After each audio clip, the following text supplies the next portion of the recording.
So in the figure below, RDS is a tangent to the circle O at D if BC is equal to DC and CDS is equal to 40. Calculate the reason. With reasons, the measures of, well, I've left that out because, as I've said previously, what we're looking at doing is to just make sure that we follow a particular strategy that fleshes out our diagrams before we even worry about questions. So, in the spirit of such, we'll take a look at, well, this 40-degree angle we were given over here, CDS. Okay, there we go, CDS. That's our tangential point. Let's just mark that tangent off because it was given to us. So we'll say that, here we have a tangent. Of course, we can also make sure that we mark our radii. So there's one. OR. There's another one, OB. Well, because they called it circle O. And O is generally reserved for the center of things. Think about the origin at the center of a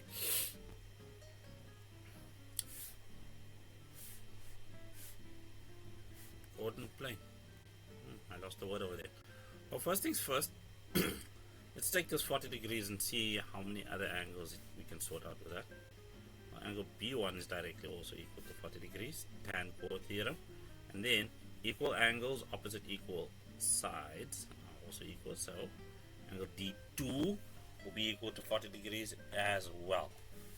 Now we're going to need maybe a little bit of a pen over here.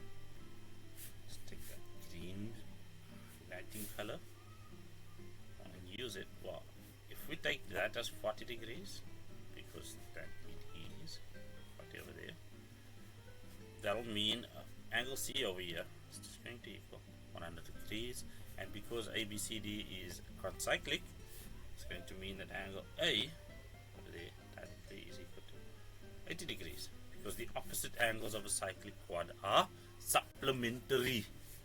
That means angle O1 is twice angle A, because angle at center is 2 times angle at circumference. We can remember that.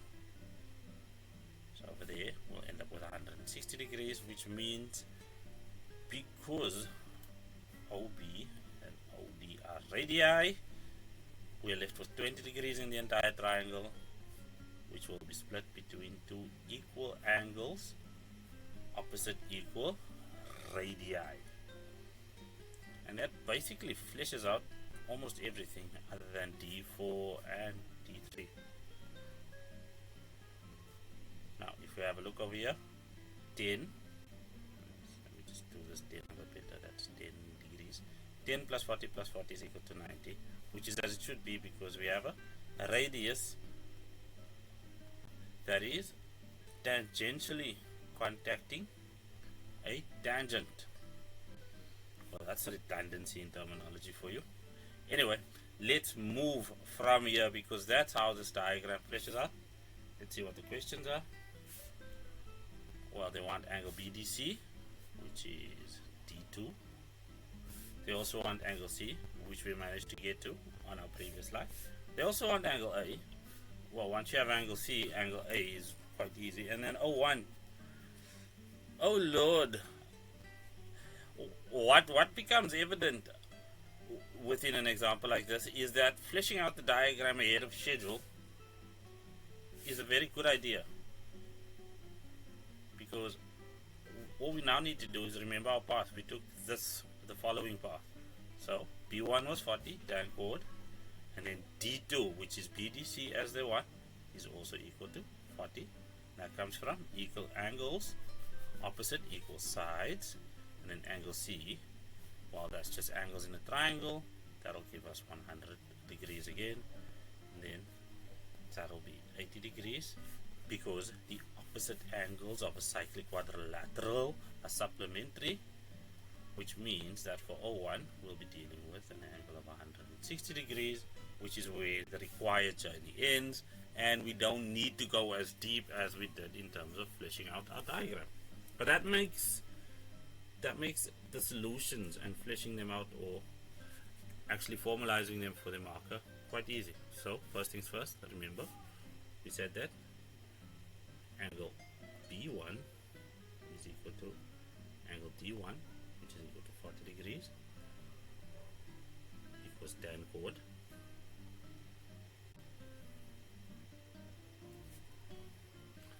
Therefore, we'll say that, well, angle D2 is equal to angle D1, which is equal to that 40 degrees, because we have equal angles, opposite, equal sides. Well, that sorts out BDC.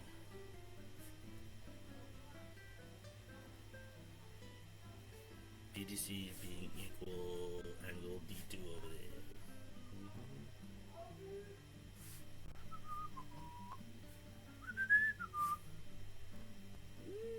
There, corrected. Right, 7.2.2 angle C. Well, angle C is equal to, what did we state? 100 degrees. That's just the angles in a triangle. Check it again, 40 degrees and 40 degrees, that's 80, and 180 degrees. Minus 80 gives us 100 degrees. So that checks out over there, and then 7.2.3, that'll be angle A. So angle A is equal to 80 degrees. That is the opposite angles of a cyclic quad. Angle A and angle C being those two are supplementary, and then for angle O1, well, angle O1 is equal to 2 times angle A. So what was that? We have over there, we have the angle at center. Angle at center being equal to 2 times the angle at the circumference. Somebody can invent a symbol for that. Well, that's going to just equal 160 degrees. All reasons, with reasons, the measures of, and well calculated, of